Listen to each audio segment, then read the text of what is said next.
I too want to thank Minister Wong for being here today and supporting this project. It is work that our organization recognizes as a critical priority. The Canadian Association for Community Living is a family-based association assisting people with intellectual disabilities and their families to lead the way in advancing inclusion in their own lives and in their communities. CACL is a federation with 13 provincial and territorial associations for community living and over 300 local associations across this country. For CACL, the prevention of and response to abuse against people with disabilities is one of our organization's top priorities as outlined in our 2020 Agenda for Change. Over the last 50 years, with our research wing, IRIS, the Institute for Research and Development on Inclusion in Society, and prior to that, the Roar Institute, we've conducted dozens of research and social development projects that set out to address the issues of both violence and the needs of aging people with intellectual disabilities and their families. And these issues are not unrelated, particularly with older people with intellectual disabilities. If people do not get the supports they need to live in their community as they age, they simply will not be safe. As the general population as a whole is aging, people with disabilities as well are aging and experience a much longer life expectancy than was the case in the past.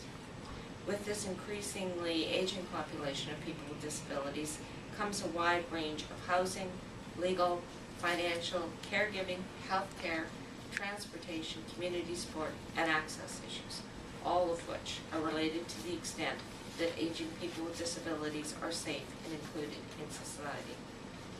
There are also not adequate financial and other supports for aging people with disabilities, resulting in situations of increased vulnerability and lack of access to appropriate services and supports in both the disability and senior service system sector.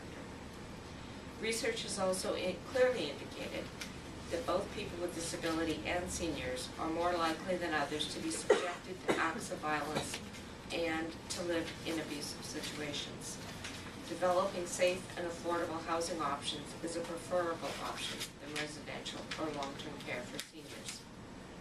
We know that institutional and congregated living settings for people with disabilities, particularly women, people with intellectual disabilities and psychosocial disabilities, and deaf people, have been environments where abuse is widespread and ongoing.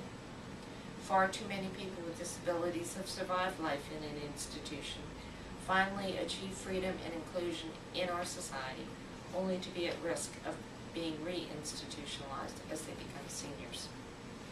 The potential for abuse in congregated or institutional settings ironically occurs for the very same reasons that bring people to live in such settings, the need for support with everyday living.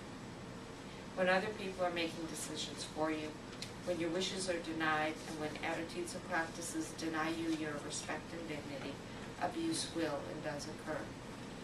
While the extent of abuse against people with disabilities has been researched, much less work has been done on the development of practical strategies that work towards prevention, appropriate crisis intervention, and long-term planning to break the cycle of abuse.